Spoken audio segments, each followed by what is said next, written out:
আগে আমাকে আপনারা বলেন, আমার পার্টনার আমাকে চিট করছে নাকি সেটা কিভাবে বুঝবো? প্রথমত তার প্রাইভেসি বেড়ে যাবে। সে আপনাকে তার মোবাইল ধরতে দিবে না। মোবাইলের পাসওয়ার্ড বলবে না। সে মোবাইল নিয়ে ব্যস্ত থাকবে সবসময়। সে সোশ্যাল মিডিয়ায় আরও বেশি অ্যাক্টিভ হয়ে উঠবে। সে আরও স্কিন রিভিলিং ক্লোথস পরবে এবং তার নতুন নতুন মেল বেস্ট ফ্রেন্ডও হবে।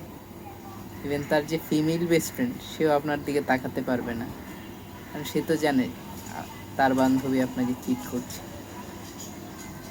এরপর যদি বলি, সেটা হলো সে আর আপনাকে নিয়ে আগের মতো কমপ্লেন করবে না, আপনার থেকে দূরে সরে যেতে থাকবে আস্তে আস্তে। এবং আপনাকে নিয়ে আগের মতো যে তার ইমোশান সেটাও কাজ করবে না। আপনি বলবেন, সে এক কান দিয়ে ঢোকাবে আর এক কান দিয়ে বের করবে। ব্যাপারগুলো খেয়াল করবেন, আস্তে আস্তে দেখবেন সে দূরে সরে যাচ্ছে। ধন্যবাদ।